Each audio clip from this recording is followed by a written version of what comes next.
All right, our electric utility follows a very similar path as the natural gas. PGE has a box right here. It's fed from the street, and that comes in here up into this, which then sends it to two 200 amp I don't know what those are, service disconnects, I guess. And then this one in the middle has wires going inside, feeds our shop panel, and also goes down and over to my parents' side. And this one goes over to our side. Those go into this trench, and they go up into the house, and we'll pick up in the garage where those comes up. Sam wanted me to show you that he's still wanting attention outside. Yeah. Okay, so here's where that first conduit comes up and into this panel, which needs to be made up. Really, cat?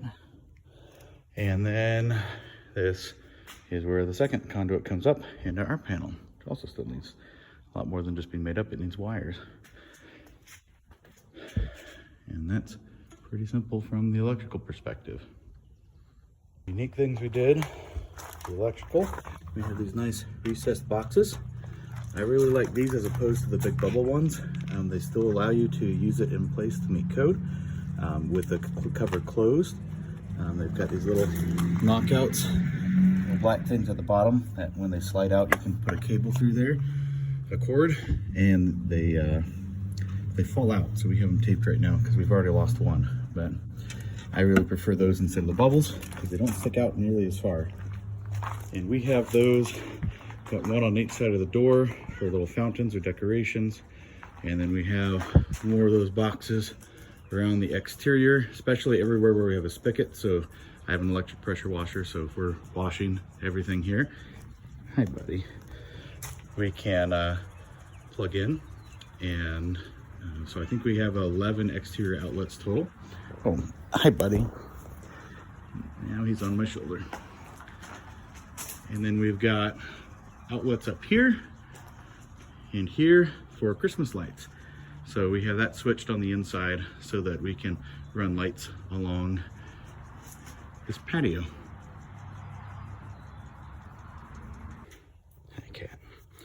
Anywhere that we were unsure of the depth of the finished wall or the surface, we would put one of these boxes, which has the screw on it to adjust the depth, so that if we put some tile here or we put something else, it can go in and out after the fact. And so we have that here so that when the cabinet is in, we can pull this out flush with the inside of the cabinet. Hi buddy. I will say that there's a little bit of a difference between the Home Depot boxes and the Lowe's boxes, and I would recommend the Home Depot boxes if you plan on doing any type of tile. So see how this screw here is on the inside of the rectangle of the box? That's really ideal if you want to tile around this, because you just have this rectangle to go around. And the Home Depot box puts that screw on the inside, so if you have tiles on that edge, it's flush, and then you can go in and out from there. If you do the Lowe's box, the screw, hi Sam, hi, let me point, is up here a little bit on the outside of the box, which means if you want access to change it after the tile is in place, you have to carve out a little hump where the tile goes, or where that screw is in the tile, and that's a bit annoying. All right, a few other details. So this is my parents' side by the front door. We've got this decorative high place up here, just for putting, anything that looks cute, I guess. So one of the things that we did was we also put a switched electrical outlet here. So if there's anything that plugs in, like Christmas village, little display pieces, anything like that, we have a switched outlet right here that can turn that off and on. Plus we have 3 little spotlights that we're gonna have up there. These exterior boxes that I was talking about, we have them wrapped in this kind of a clay material that is for fire blocking.